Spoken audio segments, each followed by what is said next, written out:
باللہ من الشیطان اللعین الرجیم بسم اللہ الرحمن الرحیم الحمدللہ رب العالمین والصلاة والسلام علی رسولہ المبین وعلی اہل بیتہ الطیبین الطاہرین رب اشرح لی صدری ویسر لی امری واحلل عقدۃ من لسانی یفقہوا قولی۔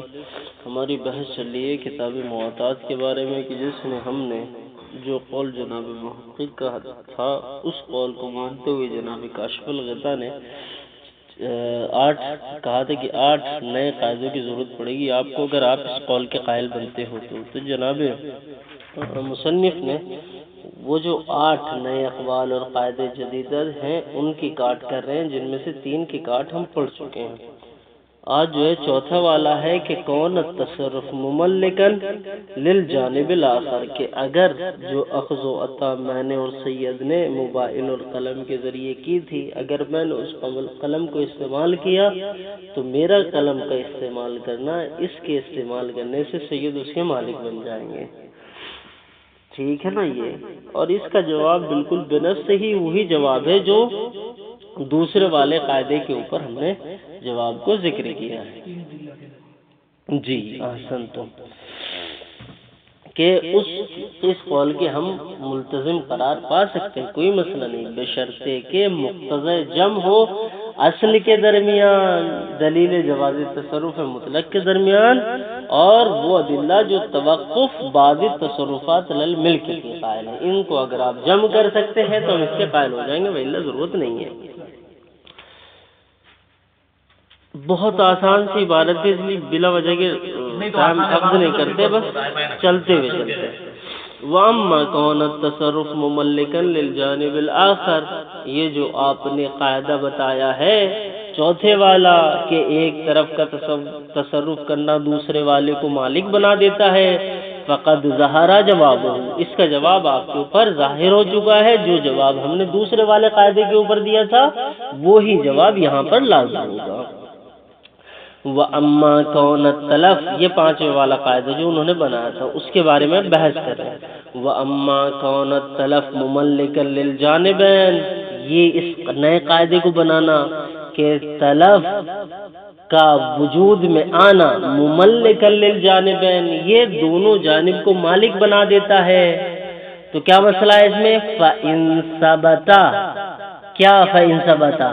فَإِن ثَبَتَ تَلَفُ أَن يَكُونَ التَّلَفُ مُمَلِّكًا لِلْجَانِبَيْنِ، ٹھیک ہے نا، بِإِجْمَاعٍ، اجماع کے ذریعے، اور سیرت یا سیرت کے ذریعے، کانا کل من المالین مضموناً بعوض، تو ایسی صورت میں دونوں مالکین کے پاس، یعنی دونوں معاتی جو تعاطی کرنے والے تھے ان کے پاس جو مال ہے مضموناً بعوض ہی، وہ ضامن ہوگا اپنے عوض کا۔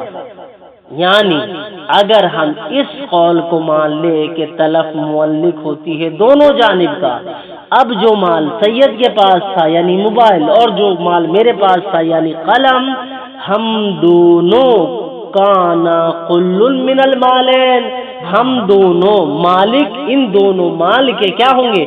مضموناً بعوض، اس کے عوض کے ضامن ہوں گے، ٹھیک ہے نا، یعنی دونوں مال اپنے عوض کے ضامن ہوں گے، تو میں قلم کا ضامن بنوں گا مال کے اعتبار سے اور یہ موبائل کے۔ فَيَكُونُ تَلَفُهُ فِي يَدِ كُلٍّ مِّنْهُمَا، پس جب تلف ہو جائے، تلف یعنی تلف المال، فَيَكُونُ تَلَفُهُ، تو مال کی تلف ہوگی، فی ید کل منہما، ان دونوں کے ہاتھوں میں، کیسی تلف ہوگی؟ من مال ہی، یعنی من مال المتلف، جو اخذ و عطا آپ نے ایک دوسرے سے کیا ہے، میں نے ان سے قلم لیا، انہوں نے مجھ سے موبائل لیا ہے، اب جو اگر میرے ہاتھ میں قلم تلف ہوتا ہے تو گویا میرا مال تلف ہو رہا ہے، اور سید کے ہاتھ میں اگر موبائل تلف ہو رہا ہے تو گویا سید کا مال تلف ہو رہا ہے، ٹھیک ہے نا۔ منہما، من مال ہی، لیکن ایک شرط کے ساتھ، منہما من مال ہی، یعنی من مال المتلف، مضموناً بعوض، اس ضمانت کے ساتھ کہ وہ اس مال کا ضامن ہوگا۔ نظیر، اس کی مثال بالکل ایسی ہے، اگر سمجھنا چاہ رہے ہیں تو کہ جب متلفی کا مال ہے تو ضمانت کا کیا مسئلہ ہے؟ کا نظیر، اس کی مثال بالکل ایسے، کیسے؟ تلف المبی قبل قبضہ فی ید البائع۔ مثلا میں سید کے پاس گیا، سید موبائل بیچ رہے تھے، میں نے کہا مجھے موبائل اچھا لگ رہا ہے، آپ مجھے بیچ دیں۔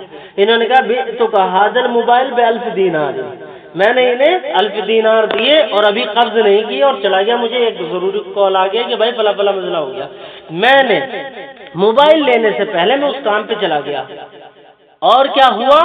کوئی ایسی چیز اس موبائل کے اوپر لاحق ہوئی، تلف سماوی لے لے، تلف خیری لے لے، یا کچھ بھی لے لے، کہ وہ موبائل خراب ہو گیا، تلف ہو گیا۔ تو اب کہہ رہے ہیں کہ یہ جو تلف ہوا ہے مال تو میرا ہے، میں خرید چکا ہوں، آپ کو پیسہ دے چکا ہوں، لیکن کیا ابھی تک قبض میں نے اس مال کو نہیں کیا ہے، تو کیسا ہو گیا؟ نظیر تلف المبی، مبی کا تلف ہو جانا قبل قبض ہی، یعنی قبل قبض المشتری المبیہ، جب تک مشتری اس مبی کو قبض نہ کر لے، فی ید الغاصب، غاصب کے فی ید البائع، بائع کے ہاتھ میں۔ تو کس کے مال میں سے ہوگا؟ آپ کے مال میں سے ہوگا۔ کیوں؟ جبکہ آپ بیچ چکے ہیں۔ جیسے آپ نے کہا بیعتو کا حاضر الموبائل ب1000 دینار، تو جو رابطہ آپ کا آپ کے موبائل کے ساتھ ایک بندھا ہوا تھا، یہ صیغہ جاری کرنے سے ٹوٹ گیا، اور وہ رابطہ اس موبائل کا میرے ساتھ بن گیا۔ لیکن جب کیونکہ میں نے قبض نہیں کیا اور چلا گیا، اور میں نے یہ کہا کہ میں آ کے قبض کرتا ہوں انشاءاللہ، لیکن وہ کیا ہوا؟ میرے آنے سے پہلے، قبض کرنے سے پہلے وہ مال تلف ہو گیا، تو وہ آپ کے مال سے تلف ہوگا۔ آگے اور تفصیل دے رہے ہیں اس کی، چلتے رہیں۔ کیوں؟ لِأَنَّ هَذَا هُوَ مُقْتَضَى الْجَمْعِ، اسی لیے کہ یہی ہے جمع کا تقاضا۔ کس چیز کی جمع کا تقاضا؟ بین هذا الاجماع، اس اجماع کے درمیان۔ اجماع کیا؟ کون سا اجماع؟ جس کے طرف پر اجماع ہوا تھا۔ ہاں، جو اجماع یہ دلالت کر رہا تھا کہ اگر کوئی چیز فوت ہو جائے تو انسان ضامن نہیں ہوگا، لا بالقیمت ولا بالمثل ولا بالمسمى۔ اجماع قائم ہوا ہے علماء کا اس بات کے اوپر، اگر تلف واقع ہو جائے تو شیء ماخوذ بالمواتات، یعنی وہ چیز جو آپ نے مواتات کے ذریعے اخذ کی ہے، اس میں ضمان ثابت نہیں ہے، نہ قیمت کے ذریعے، نہ مثل کے ذریعے، نہ مسمى کے ذریعے۔ ایک چیز الجمع بین هذا الاجماع، اس اجماع کے درمیان، وبین عموم علی الید ما اخذت، اور عموم روایت کے درمیان جو یہ کہہ رہی ہے علی الید ما اخذت حتی تؤدی، یہ قاعدہ کلیہ ہے فقہ کا کہ آپ نے جو چیز لی ہے، جب آپ نے چیز لی ہے آپ اس چیز کے ضامن ہیں جب تک اس چیز کو آپ واپس نہ کر دیں مالک کو۔ الید ما اخذت حتی تؤدی، کہ ہاتھ کے اوپر ضمانت ہے، الید ما اخذت، جو اس ہاتھ نے لیا ہے، کہاں تک ضمانت ہے؟ حتی تؤدی، یہاں تک کہ وہ اس حق کو صاحب حق تک پلٹا دے۔ ٹھیک ہے نا، ضروری ہے اس کے اوپر۔ اجماع کیا کہہ رہا ہے کہ ضمانت نہیں ہے، اور قاعدہ کیا کہہ رہا ہے؟ علی الید ما اخذت حتی تؤدی، قاعدہ کہہ رہا ہے بھائی ضمانت ہے۔ ٹھیک ہے نا، بین عموم علی الید ما اخذت وبین اصالت عدم الملک، تیسرا قاعدہ کیا ہے کہ اصالت جاری ہوگی، بین اصالت عدم الملک، کہ جب جو مال انہوں نے مواتات کے ذریعے اخذ و عطا کیا ہے تو یہ مال کی ملکیت بذات خود اس مالک اول کی ہے ابھی تک، اور یہ دونوں مالک نہیں بنے ہیں۔ وبین اصالت عدم الملک، یہاں پہ اصالت عدم الملک جاری ہوگی، یعنی مال تلف ہو گیا۔ اب کہنے لگے کس کا مال تلف ہوا ہے، تو کہیں گے آیا آخذ کا تلف ہوا ہے؟ کہنا نہ، آخذ کا تلف نہیں ہوا بلکہ جس نے عطا کیا اس کا تلف ہوا۔ کیوں؟ اس لیے کہ اصالت عدم ملک جاری کریں گے۔ ٹھیک، الا فی الزمان، مگر یہ کہ الا فی الزمان المتیقن وقوعہ، مگر ہو سکتا ہے کہ ملکیت آخذ کو ہم ثابت کریں کس زمانے میں؟ فی الزمان المتیقن وقوعہ، اس زمانے میں کہ جس میں اس کا واقع ہونا ممکن ہو، اس کا یعنی وقوع الملک کے، ملک فی الزمان المتیقن وقوع الملک فی الزمان، پوری کی پوری عبارت ایسے ہوگی، ٹھیک ہے نا، مگر وہ زمان کہ جس زمانے میں اس ملک کی ملکیت حاصل ہونے کا کوئی بھی شائبہ پایا جاتا ہو، وہ کون سا زمانہ ہے؟ بالکل آخری زمانہ ہے۔ آگے تشریح خود ہی کریں، اس لیے میں زیادہ اس میں آپ کو کھینچ نہیں رہا ہوں۔ توضیح ہوں، اس کی توضیح کرنا چاہ رہے ہیں ہم کیا؟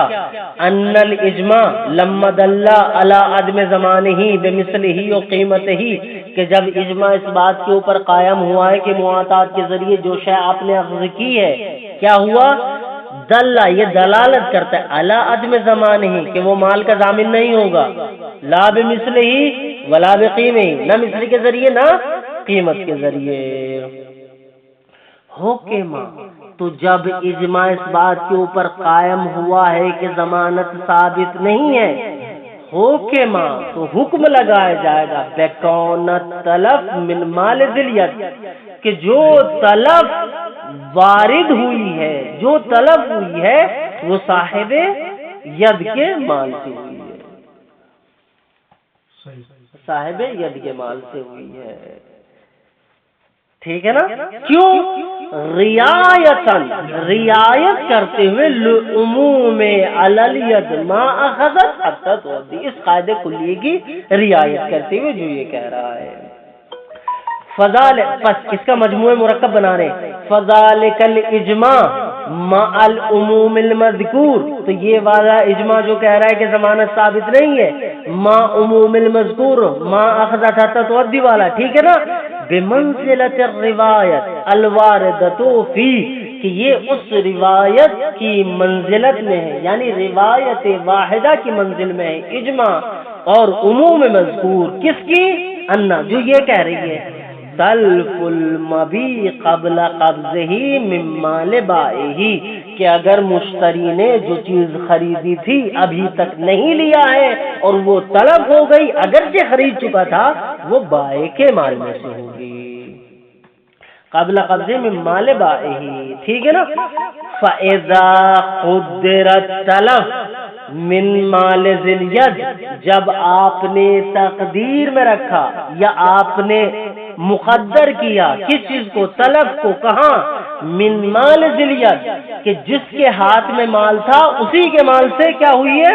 طلب ہوئی ہے۔ فلا بد، پس ضروری ہے، من ان یقدر فی آخر ازمنۃ من امکان تقدیر، کہنے کا مطلب یہاں پہ کیا ہے؟ کہنے کا مطلب یہ ہے کہ جناب والا اجماع قائم ہو گیا کہ بھائی ضامن نہیں ہوگا، علماء فقہا جعفر کاشف الغطاء، دوسرے علماء کہہ رہے ہیں کہ تعاطی کے ذریعے جو مال حاصل ہو رہا ہے آپ اس کے مالک نہیں بن رہے ہیں۔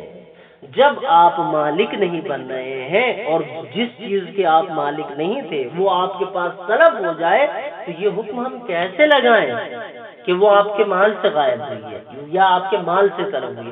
جب وہ آپ کا مال ہے ہی نہیں تو آپ کا مال تصور کرے تو کرے کیسے؟ یہ سمجھانا چاہ رہے ہیں کہ کیسے تصور کریں گے، ٹھیک ہے نا۔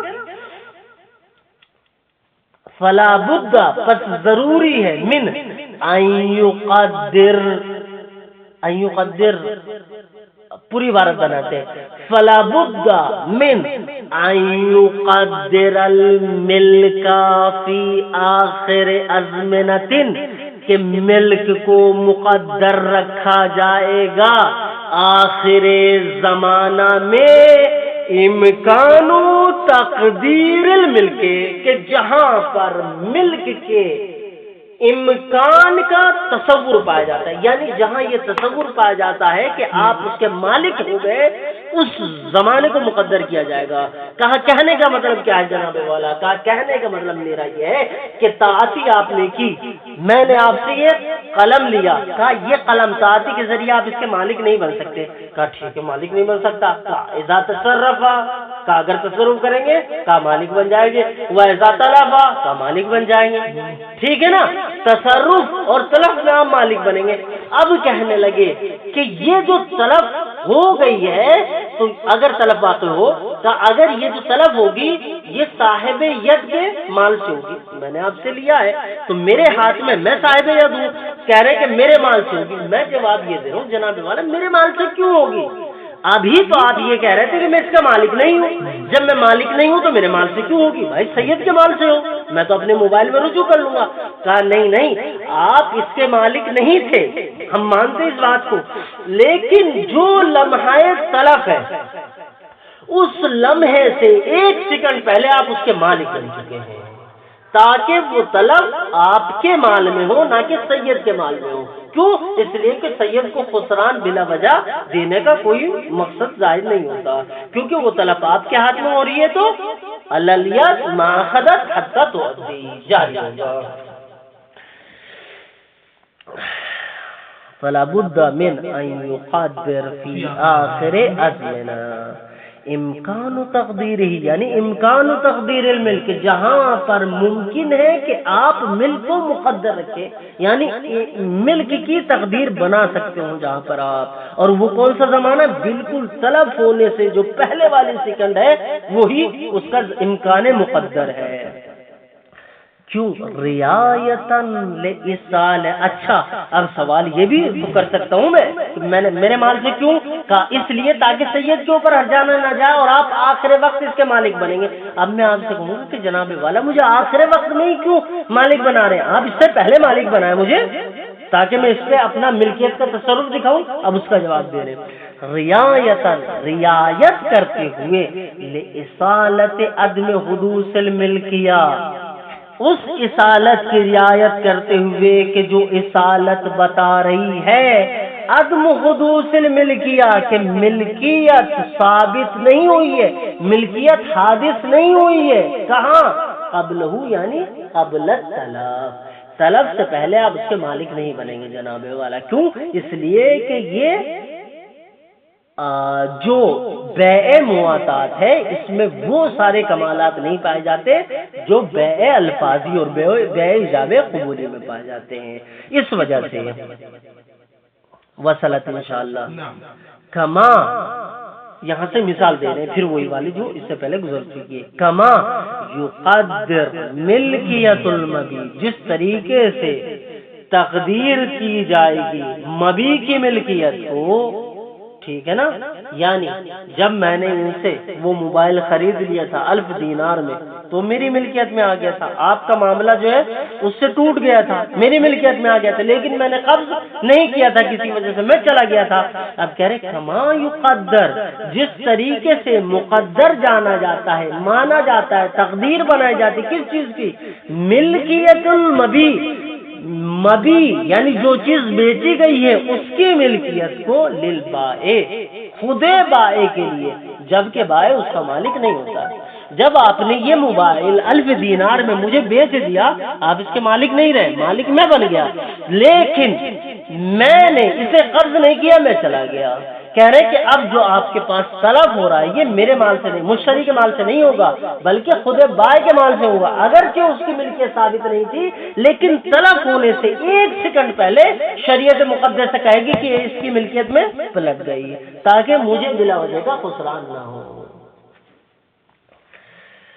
کما یقدر ملکیت المبی للبائع، جیسا کہ تقدیر کیا جائے گا مبی کی ملکیت کو بائع کے لیے۔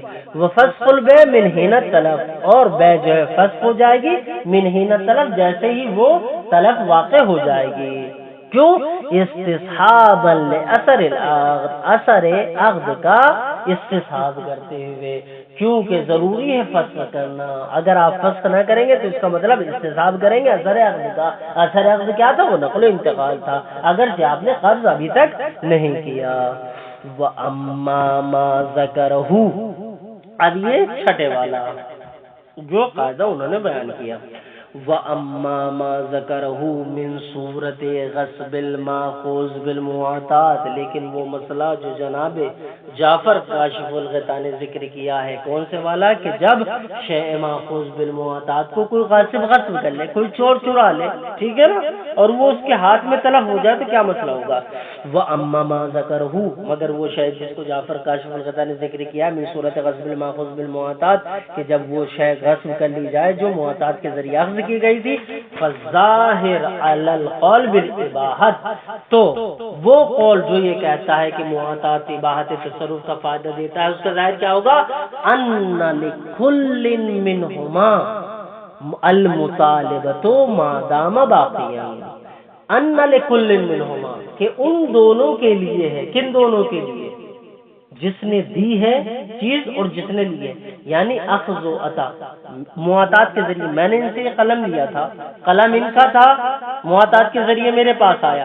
تو کہہ رہے کہ وہ افراد، وہ علماء جو یہ کہتے ہیں ان المعاطات تفید الاباحۃ المجردہ، اس قول کی بنیاد پر اس قلم کا مطالبہ صرف آخذ کے لیے ضروری نہیں ہے، بلکہ موتی جس نے عطا کیا ہے، جس نے دیا اس کے لیے بھی ہے. ان لکل منہما من للمتعاطیین، کہ دونوں کے لیے ہے کیا؟ المطالبہ، کہ دونوں مطالبہ کریں گے کس سے؟ غاصب سے. مادام العین باقیا، جب تک کہ عین باقی ہے. وَإِذَا تَلَفَ، لیکن جب عین تلف ہو جائے. اب یہ کہاں ہو رہی ہے عین تلف؟ یہ بہت بڑا مسئلہ حل ہوگا انشاءاللہ.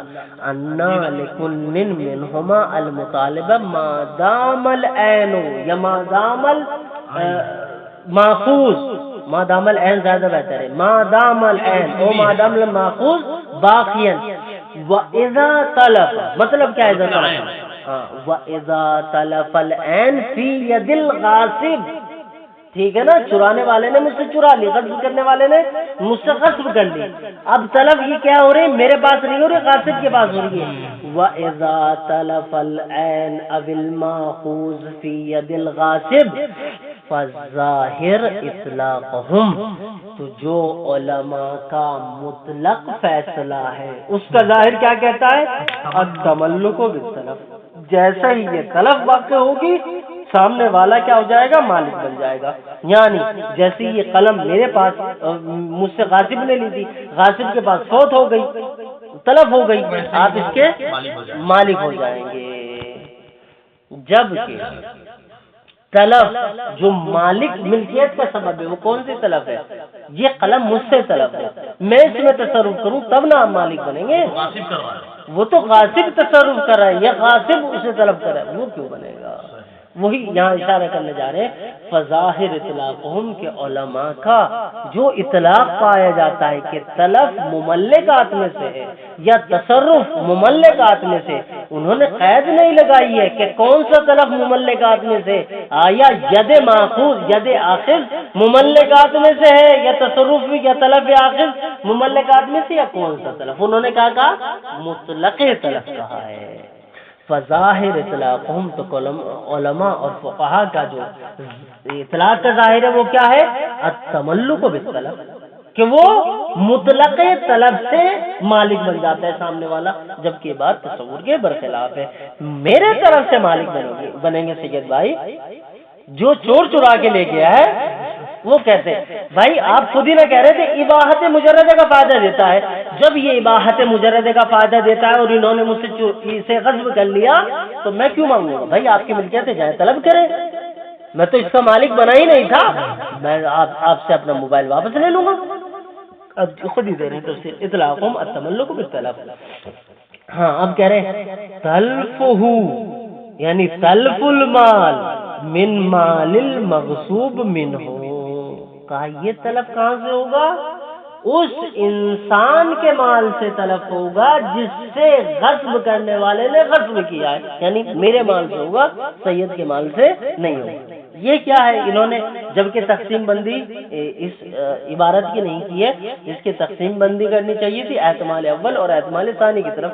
خود ہی بتا رہی ہے احتمال اول ہے کہ جو مال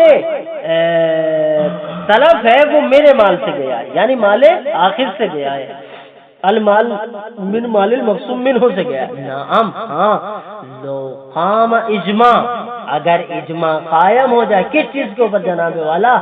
الا ان حق المطالبہ هو للمالک. ٹھیک ہے نا، پوری عبارت ایسے بنے گی لو قام الاجماع الا ان حق المطالبہ هو حق للمالک، کہ وہ مالک کا حق ہے. فکانا تلف المال من مال المالک، تو مال کا طلب ایسی صورت میں مالک کے مال سے ہوگا. یہ دوسرے والے سے آتے ہیں. پہلے والے میں کیا کہہ رہے تھے؟ طلب مال مقسوم منوں سے، اب کہہ رہے مالک سے، مالک کے مال سے. ٹھیک ہے نا، اگر اجماع قائم ہو جائے تو لو لم من مال المالک لو لم یتلف عوضہ قبلہ، لیکن اس شرط کے ساتھ ساتھ کہ جب اس کا عوض اس طلب سے پہلے طلب نہ ہو جائے۔ کہنے کا مطلب کیا ہے؟ طلب سے پہلے طلب نہ ہو جائے۔ کہنے کا مطلب یہ ہے کہ یہ قلم میرے پاس تھا، غاصب آیا، غاصب نے اسے غصب کر لیا، اس نے جمعرات کے دن اسے کیا کیا؟ طلب کیا۔ اب کہہ رہے وہ جو موبائل سید نے اس کے بدلے میں لیا تھا، اگر وہ جمعرات سے پہلے طلب نہیں ہوا تو یہ مسئلہ آئے گا جو ہم نے ابھی بیان کیا۔ لیکن اگر یہ موبائل آپ نے یوم الاربعاء کو طلب کر دیا یا اس میں تصرف کر دیا تو پھر یہ مسئلہ نہیں آئے گا۔ کیوں؟ اس لیے کہ آپ کا تصرف کرنا یہ مجھے مالک بنا دے گا۔ فلا یکون الحق المطالبہ للمالک، مالک کا حق سے مطالبہ۔ کیوں؟ اس لیے کہ ملکیت نقل ہو جائے گی آپ کے موبائل میں تصرف کرنے سے۔ لو لم یتلف عوضہ قبلہ وَأَمَّا مَا ذَكَرَهُ من حکم النما، لیکن جو جناب کاشف الغطا نے ذکر کیا ہے کہ نما کیا ہے، کہ جناب والا جیسے وہ نما حاصل ہوگا وہ اس کا مالک بن جائے گا، ایک صورت، یا وہ اس کا مالک نہیں بنے گا بلکہ نما اور عین دونوں کا مالک بن جائے گا۔ کا جناب والا کیسے؟ تصور نہیں کیا جا سکتا یہ۔ اب بتا رہے ہیں وَأَمَّا مَا ذَكَرَهُ مِنْ حُكْمِ النِّمَا، لیکن جو چیز جعفر کاشف الغطا نے ذکر کی ہے نما کے حکم میں، فَظَاهِرُ الْمَحْكِ عَنْ بَعْضٍ، تو جو ظاہر ہے حکایات کا جو بعض علماء سے حکایت کی گئی ہے، کیا ظاہر ہے؟ أَنَّ الْقَائِلَ بِالْإِبَاحَةِ، کہ وہ علماء فقہا جو اباحت کے قائل ہیں، ان المواتات تفید الاباحہ، یہ کہتے ہیں لا یقول بانتقال النما الى الاخذ، وہ یہ نہیں کہتے کہ نما منتقل ہو جاتی ہے آخذ کی طرف، ٹھیک ہے نا، بلکہ وہ کیا کہتے ہیں حکمہ، یعنی حکم النما حکم اصلہ، جو نما کا حکم ہے بالکل نما کا حکم وہی ہے جو اصل کا حکم ہے، یعنی نہ تو مواتات کے ذریعے انسان اصل کا مالک بنا ہے اور نہ اس کی نما کا مالک بنا ہے، بلکہ نما اور اصل دونوں کی دونوں مالک کی ہے، نہ کہ اصل کی ہے۔ جیسے انہوں نے مثال دی تھی بکری بچہ اور خود بکری، جی، یعنی کہ جو بچے کا حکم ہے وہی بکری کا بھی حکم ہے، جو اصل کا حکم ہے وہی نما کا حکم ہے۔ بتانا یہ چاہ رہے لفظ ایسے، بل حکم ہو یعنی حکم النما هو عین حکم الاصل، ٹھیک ہے۔ وَيُحْتَمِلُ، یہ دوسرا احتمال۔ پہلا احتمال کیا ہے کہ جو نما کا حکم ہے وہی اصل کا ہے، یعنی جو اصل ہے وہی نما ہے، یعنی جس طریقے سے اصل مالک کی ملکیت میں ابھی تک ہے ویسے نما بھی مالک کی ملکیت میں، یہ احتمال اول تھا۔ احتمال ثانی کیا ہے؟ وہ یحتمل، احتمال ثانی پایا جاتا ہے کیا؟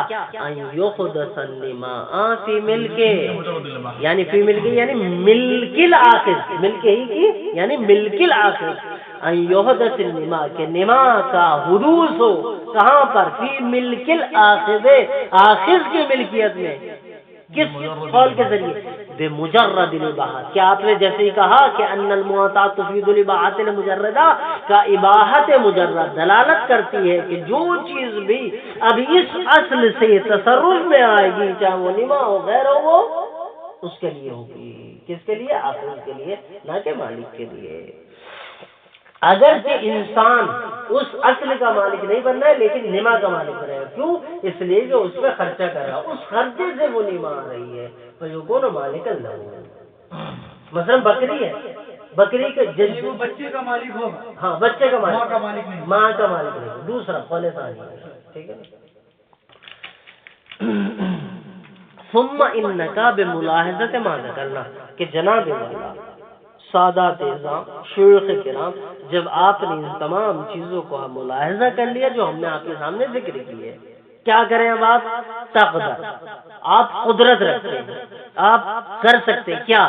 التخلص عن سائر ما ذکر، کہ آپ ان تمام کے تمام اشکالات سے تخلص اور چھٹکارا پا سکتے ہیں جو جناب جعفر کاشف الغطا نے کیے ہیں۔ ما انہو، جبکہ آپ کو یہ بھی ذہن میں رہنا بہت ضروری ہے، کیا؟ لم یذکرھا، یعنی لم یذکر جعفر کاشف الغطا هذه الاشکالات للاعتماد، کہ جناب جعفر کاشف الغطا نے یہ تمام کے تمام اشکالات اس لیے ذکر نہیں کیے کہ وہ ان تمام اشکالات پر اعتماد رکھتے ہیں، نہ وہ ان میں سے کسی کے اوپر اعتماد نہیں رکھتے جتنے بھی انہوں نے ذکر کیے، ان میں سے کسی کے اوپر بھی وہ اعتماد نہیں رکھتے ہیں، لیکن صرف وہ بتانا یہ چاہ رہے تھے کہ اگر آپ قول بالملک بالمتزلزل کے قائل ہوں گے تو یہ اشکالات آپ کے اوپر آئیں گے۔ ان کا کہنے کا مطلب یہ بالکل نہیں کہ میں ان اقوال کا یا قواعد جدیدہ کا قائل ہوں، انہوں نے صرف ذکر کیا ہے۔ ما انہو، جبکہ یہ بات آپ کے اوپر واضح ہو جانی چاہیے، لم یذکر الجعفر کاشف الغطا هذه الاشکالات للاعتماد، یہ اعتماد کے اعتبار سے انہوں نے ذکر نہیں کیا ہے بلکہ تنبیہ کے لیے ذکر کیا ہے۔ والانصاف، لیکن انصاف کیا ہے جناب مصنف؟ انہا، یعنی ان هذه الاشکالات استبعادات، یہ سارے کے سارے کیا ہے؟ یہ دوری ہے، یعنی کسی چیز کو بعید کر کے دکھانا ہے، لیکن کیا ہے؟ انہا استبعادات فی محلہ، لیکن یہ بات ہے جو جناب جعفر کاشف الغطا نے کی ہے وہ اپنے محل پر ہے، اور جو جواب ہم نے دیے ہیں وہ اپنے محل پر ہے۔ وہ بھی ہاں، وبالجملہ، اور آپ بالجملہ یہ سمجھ لیں کیا؟ فالخروج، اب دو نظریے قائم ہوئے تھے نا علماء اور فقہاء کا نظریہ کیا تھا تمام کا، کہ ان المعتاد تفید الملک، ان المعتاد تفید الاباحہ المجردہ، ٹھیک ہے؟ جناب محقق کر کی گئے تھے کس قول کی طرف؟ ان المعتاد تفید الملک متزلزل، ان دونوں قول کی وضاحت کریں یہاں پر کہ کیسے کیا ہوگا۔ وبالجملہ، بالجملہ آپ اتنی بحث میں نے آپ کے سامنے کر لی، اب تھوڑا سا مختصر میں جان لیں کیا؟ فالخروج عن اصالت عدم الملک، کہ خارج ہو جانا یا ترک کر دینا یا منہ موڑ لینا کس چیز سے؟ ان اصالت عدم الملک، عدم اصالت عدم ملک سے منہ موڑ لینا، یعنی جو خود اباحت یہ تو ثابت ہوگی نا، اصالت عدم ملک کا مطلب یہ ہے کہ اباحت ثابت کرنا چاہتے ہیں جی، کہ اصالت عدم ملک سے منہ موڑ لینا۔ کیسی اصالت عدم ملک؟ المعتضد بالشہرت المحققہ، کہ جس کی تائید اور جس کے بازو بندی جس کو قوی کر رہی ہے کیا چیز؟ شہرت محققہ، ایسی شہرت جو اپنے مقام پر متحقق ہے۔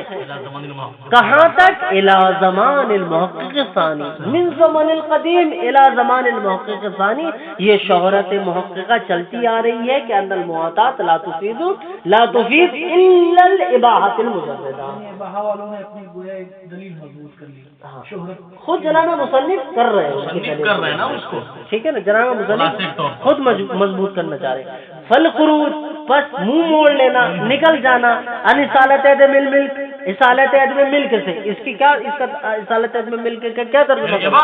ہاں آسن تم المعتزد بالشہرہ، کہ جس کو قوی کر دیتی ہے شہرت محققہ، کہاں تک؟ زمان محقق ثانی تک۔ ایک چیز وبالاتفاق المدعى فی الغنیہ، اور وہ اتفاق کہ جس کا دعویٰ کیا گیا غنیہ میں۔ غنیہ میں کہاں اتفاق کا دعویٰ کیا ہے جی؟ جناب ابن زہرہ کا قول کہاں سے رٹتے ہوئے آ رہے ہیں؟ شروع سے رٹتے ہوئے آ رہے ہیں۔ ابن زہرہ کیا کہہ رہے ہیں؟ ابن زہرہ تو ہاں کیا کہا تھا انہوں نے تو استبعاد کے لیے وہ کیا تھا، انہوں نے کہا تھا اجماع قائم ہے کہ ان المعتاد لیس بعین، ٹھیک ہے نا، وہ کہہ رہے اجماع، جناب مصنف کہہ رہے اتفاق۔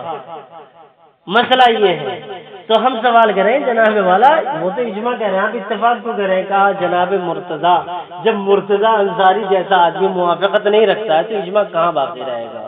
جب محقق ثانی جیسا اس سے متفق نہیں ہے تو اجماع کہاں باقی رہے گا؟ اسے آپ اجماع نہ کہیں بلکہ اتفاق، علماء کا اتفاق ہے، نہ کہ آپ اجماع کریں۔ یہ جناب مصنف یہاں سے جو ہے اپنی بات کر رہے ہیں۔ وبال اتفاق یعنی بالاجماع جو ذکر کیا جناب ابن غنیہ نے، وبال اتفاق المدعا فی الغنیہ، اور وہ اتفاق جس کا دعویٰ کیا گیا ہے کتاب غنیہ میں، قواعد میں، مسالک میں، کیا فی مسئلۃ، اس مسئلے میں، کون سے مسئلے میں؟ توقف الہبا علی الایجاب والقبول، کہ حتی ہبا بھی موقوف ہوتا ہے ایجاب اور قبول کے اوپر، جب تک ایجاب و قبول نہ ہو لازم نہیں ہوتا ہے۔ تو معاطات بدرجہ اولا اس سے اونچے کا درجہ ہے تو وہ ایجاب و قبول کے اوپر متوقف ہوگا، لازم تبھی ہوگا، جب تبھی ملکیت حاصل ہوگی جب اس میں ایجاب و قبول ہو۔ اگر ایجاب و قبول نہیں ہے تو یہ اباحت مجردہ کا فائدہ دے گا۔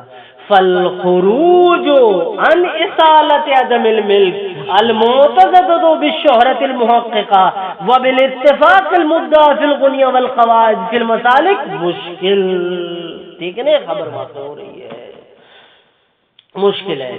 یعنی کہنے کا مطلب جناب مصنف کا یہ ہے کہ اباحت مجردہ کا قول ایسے ہی ہلکا پھلکا نہیں ہے، قوی قول ہے، بالکل آپ اس کو ہلکے میں نہ لیں۔ اچھا جی، کہا یہ تو میں نے ان کے قول کو ثابت کر دیا جو اکثر فقہا مشہور کا یہ قول ہے اباحت مجردہ۔ اب آ جاؤ ذرا اس قول کی طرف جو جناب محقق کرکی اور میں جس قول کی طرف جا رہا ہوں۔ ورفع الید، اور ہاتھ کا اٹھا لینا، ٹھیک ہے نا؟ یہاں سے جو ہے تائید کر رہے ہیں جناب مصنف جناب محقق کے قول کی، یعنی مل کے متزلزل کی۔ احسنتم۔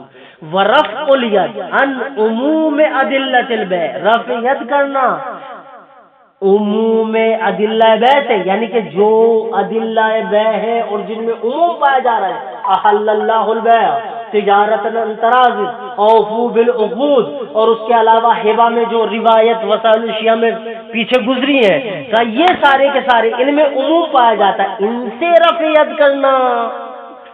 ونحوہما، اور اسی طریقے سے جو اجارے کے عمومات ہیں، ٹھیک ہے نا، وقف کے عمومات ہیں، ودیعے کے عمومات ہیں، ان سب سے رفع ید کرنا۔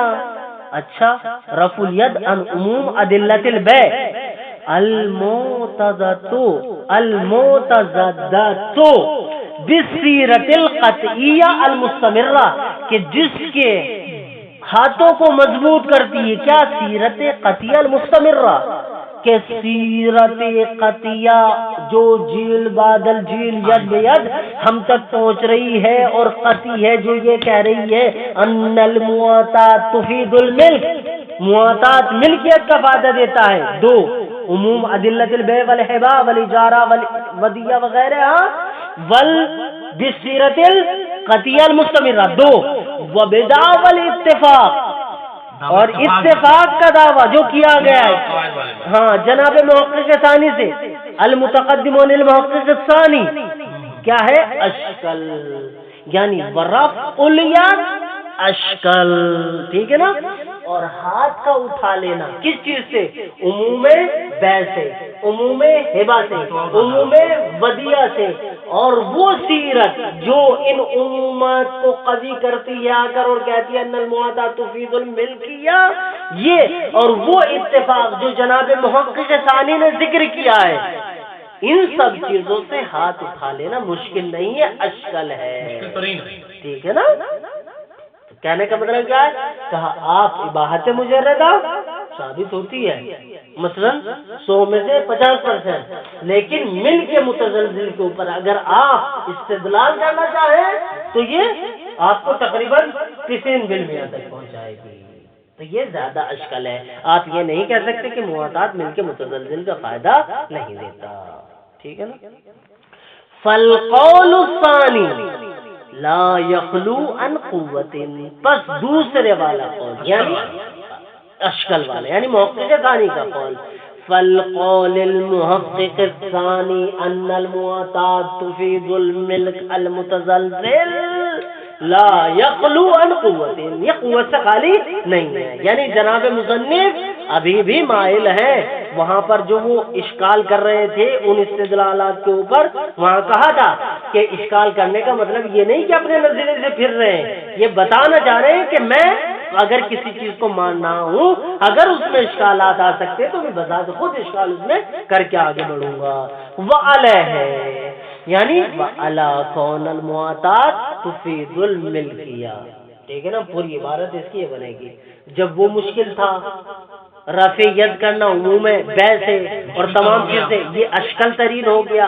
وعلیہ تو مطلب کیا ہوا؟ فالقول ثانی لا یخلو عن قوت، دوسرے والا قول قوت سے خالی نہیں ہے، یعنی ملک متزلزل ثابت ہے.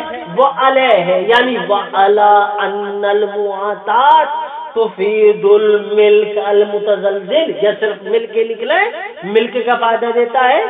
اب اس میں بحث یہ ہوگی آیا یہ ملک جو مواتات کے ذریعے آ رہی ہے، آیا یہ ملک لازمہ ہے یا ملک جائزہ ہے. ٹھیک ہے نا، یہ ساری بات ہے. یہ ابھی 3 لائن اور بس. فہل ہیا یعنی فہل هذا الملک، فہل ہی الملک.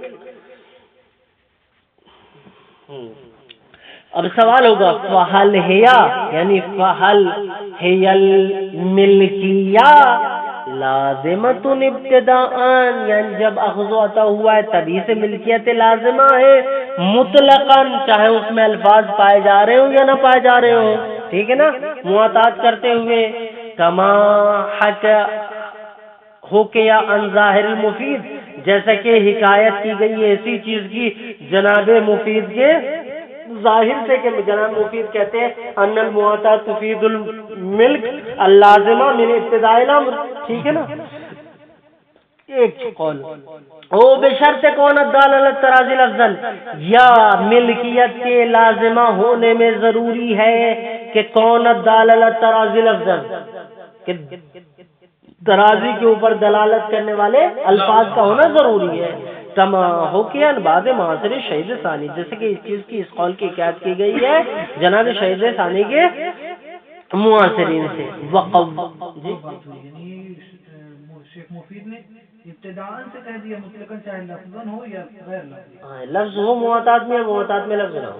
لیکن اور شہید ثانی اور بعد معاصرین نے کیا کہا؟ لفظ کی شرط. وقواہ جماعہ وقواہ جماعت من متاخر محدثین، اور اسی قول کی یعنی شہید ثانی سے جو حکایت کی گئی اسی قول کو قوی جانا ہے بعض محدثین متاخرین نے. او ہے یہ تیسرا، او ہے غیر لازمۃ مطلقاً، یا یہ جو ملکیت حاصل ہو رہی ہے مواتات کے ذریعے یہ غیر لازمہ ہے مطلقاً، چاہے لفظ پائے جا رہے ہو یا لفظ نہ پائے جا رہے ہو. فیجوز لکل منہما، بس ایسی صورت میں جائز ہوگا ان دونوں تعاطی کرنے والوں کے لیے الرجوع فی معنی، کہ وہ اپنے مال میں جب چاہے رجوع کر سکتا ہے. آیا یہ ہے کما علیہ اکثر القائلین، جیسا کہ اکثر قائلین بالملک، کما علیہ اکثر القائلین بالملک، جیسا کہ اکثر علماء فقہ جو کہتے ہیں مواتات تفید الملک، وہ اسی چیز کو کہتے ہیں کہ جب وہ چاہے رجوع کر سکتا ہے. بل کلہم ادا من عرفتا، بلکہ تمام کے تمام اسی چیز کے قائل ہیں، ان کے علاوہ جن افراد کو ہم نے آپ کو جنوایا ہے نام لکھ لکھ کے کہ فلاں نہیں کہا ہے، فلاں نہیں کہا ہے، فلاں نہیں کہا ہے. وجوہ، اس میں چند وجوہات ہیں انشاءاللہ آئیں گی. والحمدللہ رب العالمین. صلی اللہ علیہ وسلم. سوال جی بھائی.